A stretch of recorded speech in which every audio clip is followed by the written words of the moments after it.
and now I'll be performing a return demonstration, which is giving bed bath, shampooing, oral care to a conscious patient, and back massage. So next is I'll be performing I'll be reviewing the medical record of the patient and check if my limitations if my limitation of patient's physical activity.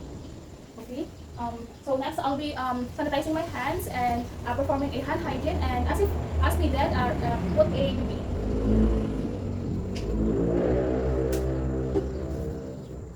So, next is I'll be identifying the patient and para malaman natin kung mabibigay natin yung right intervention sa right patient. So, ma'am, good morning. I am Maria Giacolis, your nurse for today. And can you state your name as well as your birthday? Okay, so can I check your ID ma'am for verification purposes? Okay, thank you. So now, ma'am, I'll be giving you a bed bath, oral care, and shampooing and back massage. And I'll be touching you. Okay na po ba sa inyo? Yes po. Okay, so next we're done in identifying the patient and state the purpose why we are here. So next is I'll be closing the door as well as the window for our privacy or the curtains. Okay, assuming that I already closed the window, the doors, and the curtains. So next is I'll be removing sequential compression devices and anti-embolism stockings from lower extremities according to the agency protocol. And if you are in your clinical side or bedside, you need to do that. So next is I'll be offering a patient a bedpan or a urinal. So next is assuming that I already give a bedpan or urinal pan. And next if you are in your clinical side or bedside, you need to lower your bedside rail in order to comfortable working height on a patient. And it is usually a elbow height of the caregiver. So next is I'll be putting a hand gloves.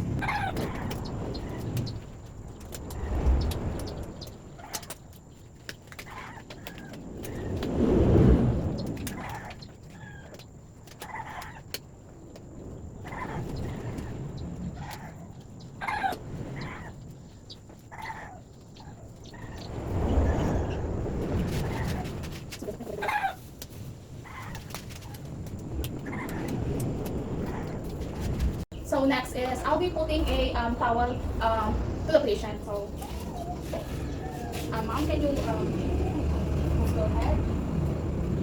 Okay, thank you. And next in the top of his her abdomen. So since the patient is not comfortable to remove her clothes, and we will be respecting that decision. And if you're on clinical side, of course, you need to remove at least the top clothes of your patient to give his or him a bed bath. Next is I'll be cleansing the patient's face. Of course, I do not want to irritate the patient's face, so I will be not using a cleanser. So yeah, I'll be cleansing the side of the face of the patient. So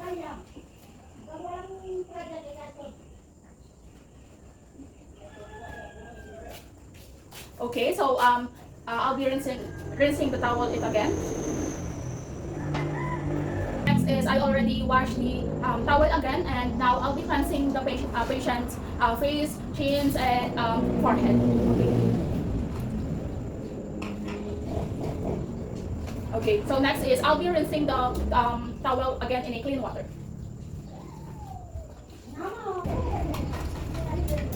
So next is if you're in clinical bedside, of course, you need to clean the stomach and abdominal part of the patient. Since I have said I am respecting the decision of the patient to not remove her top clothes. So next is I'll be cleansing the patient left and right arm. Okay. Next is I'll be putting the towel over the side of the patient to cleanse his or her arm. Okay.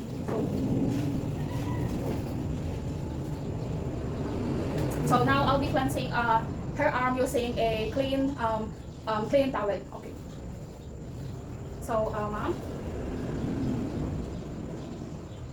So of course you need to pat the her arm using the towel you put a while ago.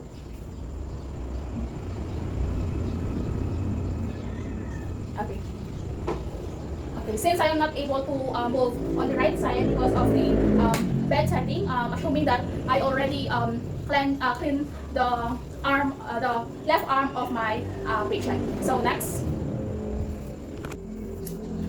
is we will be moving on the legs of the patient. So I'll be putting again the towel on the right leg of the patient and clean again her leg. Okay. So ma'am.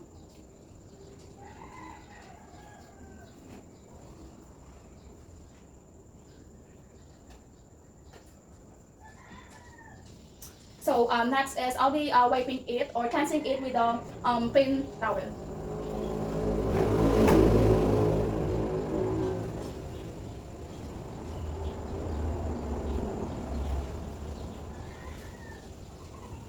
So of course, after you cleanse it, you need to put you need to pat again on the towel you put on his right leg.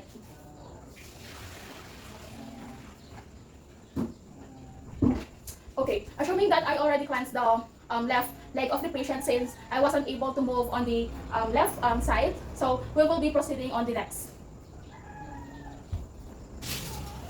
And next, I'll be putting a towel on the chest of the patient. So, okay. So, as I have said earlier, the patient don't want to remove her clothes, and I respect that. Of course, on the clinical side, you need to do that process. So you need to put another towel here to block her perianal area. Okay, so next we will be proceeding on the shampooing of the patient. So next is the shampooing. So since I don't have a shampooing tray, and I only have a this picture. So and I have a drainage here so that the water will come from here. Okay, so I'll just put in here. So showing that we have a shampoo tray. Then next is I have to put a towel on the eyes of the patient so that can she will not irritate and she will not hindi mababasa yung kanyang matawal. We are doing the shampooing method. So next is I'll be putting this towel on the eye of the patient.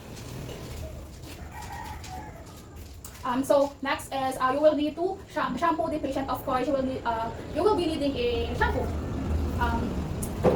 just like that. Then we will be starting giving a shampoo to the patient. Okay, so assuming that I already gave a shampoo on the patient, so next is has a thick hair. So next is you have to massage the hair of the patient or the scalp. And if you have patient with a thick hair, you have to use a conditioner. Okay, so let's start massaging the hair of the patient as well as the scalp.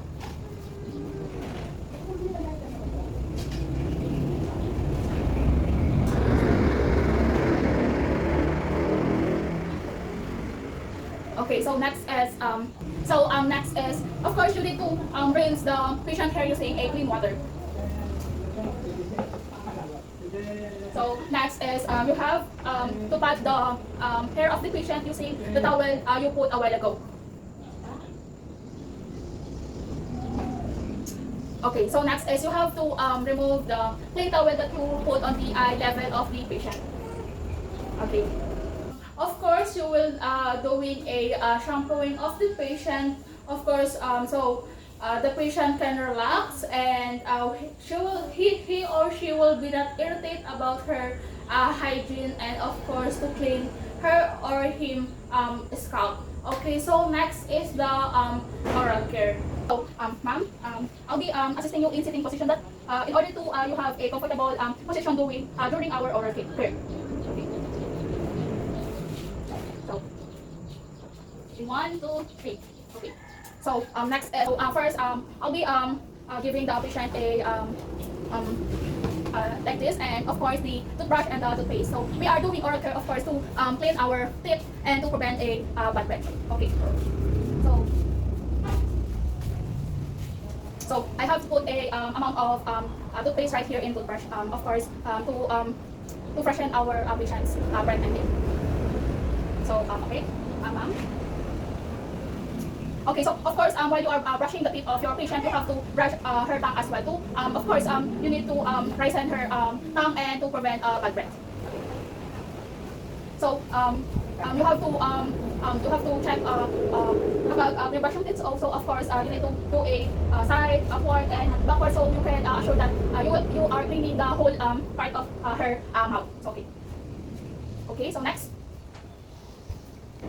So next is, of course, you have to give a patient amount of water so he can rinse out the toothpaste. Next, of course, you need to give a patient a amount of water so that he can spit, she or he can spit out the toothpaste or whatsoever.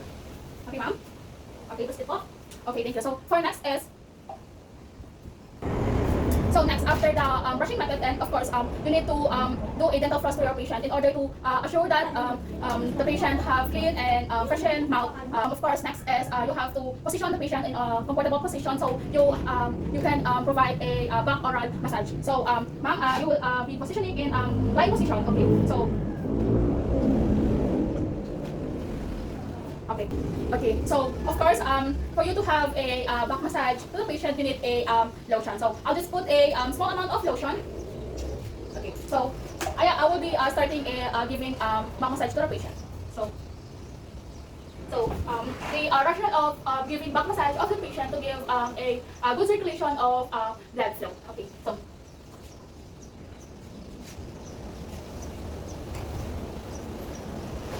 So after that, you need to fold the top shirt of the patient, and of course, you need to position the patient in comfortable position again. So I'll just put your top, ma'am, back, and I'll be assisting you in a comfortable position again.